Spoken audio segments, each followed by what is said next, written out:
आज की कहानी है माँ की ममता। रमेश अब बड़ा हो गया था।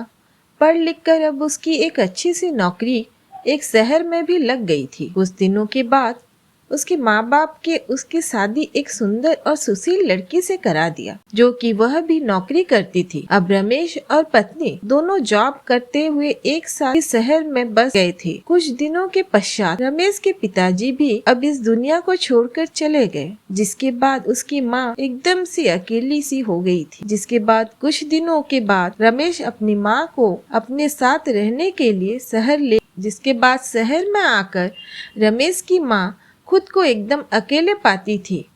इस तरह उन्हें भी अच्छा नहीं लगता था, लेकिन एक माँ अपने बेटे की हमेशा खुशी ही चाहती है। सो धीरे धीरे वह शहर में रहना भी सीख गई थी। लेकिन रमेश और उसकी पत्नी हमेशा अपनी माँ को समझाते रहते थे कि ऐसा मत करो, ये मत करो। मतलब कि वे अपने आगे माँ को गांव की तरह से गंवार ही समझते थे। लेकिन माँ की दिल तो हमेशा से अपने बच्चों के लिए बड़ा ही होता है।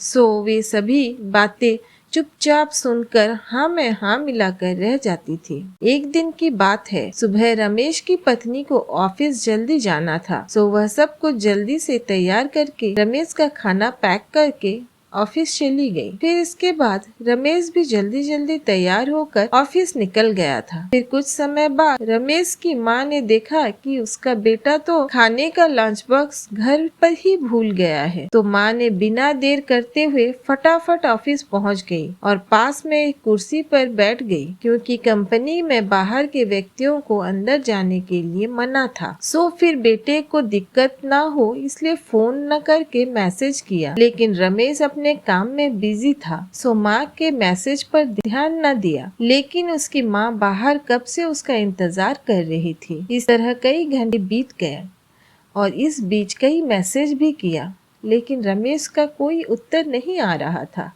इस तरह रमेश की माँ को चिंता होने लगी थी। लेकिन रमेश अपनी माँ के कई मैसेज आने के बाद वह अंदर ही अंदर खूब गुस्सा होने लगा था। आज तो उसने तय कर लिया था कि आज घर जाकर माँ को खूब अच्छी तरह से समझा देगा कि यह उसका गांव नहीं है जो कुछ भी मनमानी करती रहेगी। तो इस तरह शाम हो गया। अब रमेश घर जाने के लिए कंपनी के बाहर निकला तो देखा उसकी माँ तो यहीं खड़ी है, जिसे देखकर उसका गुस्सा अब 7वें आसमान पर था और बिना कुछ पूछे ही अपनी माँ को डांट फटकारने लगा कि पहले तब घर में खाली बैठे बैठे मैसेज से परेशान करती रहती है और अब तो उसकी कंपनी में भी आ गई। आखिर उनका यह गांव नहीं है जो मनमानी करती रहेगी। यह सुनकर रमेश की माँ ने खाने का टिफिन रमेश की ओर आगे बढ़ा दिया, जिसे देखकर रमेश को अब समझते हुए देर न लगी कि वह अपना खाना भूल गया था, जिसे माँ ने उसे देने के लिए यहाँ आई थी। इसके बाद रमेश की माँ बोली, बेटा भले ही तुम बड़े हो गए हो, बड़े शहर में रहने लगे हो, भले ही अच्छे बुरे की ज्यादा समझ आ गई है, लेकिन मेरे लिए आज भी मेरे कलेजे का टुकड़ा ही हो, जिसे मैंने बचपन से लेकर आज तक पालते हुए आ रही हूँ। रमेश की अब आंखें खुल चुकी थी कि आखिर उसकी माँ उसकी परवाह करते हुए खाना लेकर आई थी, जिसे वह बिना सोचे समझे अपनी माँ को ही डांटे जा रहा था। अब वह अपने किए हुए पर बहुत पछतावा हो रहा था, जिसे देखकर माँ ने उसे एक बार फिर से अपने गले लगा लिया और इस तरह रमेश अब आगे से खुद को माँ के लिए बदल लिया था।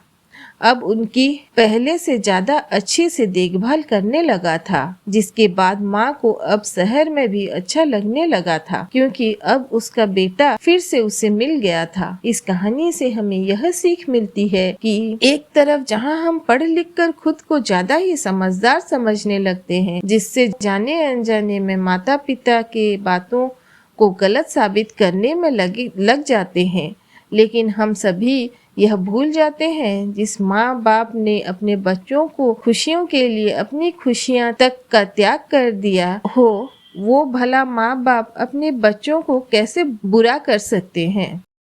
और हर माँ बाप की यही इच्छा होती है कि उनकी संतान उनकी बुढ़ापे की लाठी बने, लेकिन विकास की अंधी दौड़ में हम सभी अपने मूलों को भूलते जा रहे हैं, जो कि बहुत ही शोचनीय है। अगर हमारे माँ बाप हमें पाल सकते हैं तो हम उन्हें बुढ़ापे में उन्हें क्यों नहीं पाल सकते। यही तो हर माँ बाप की इच्छा होती है।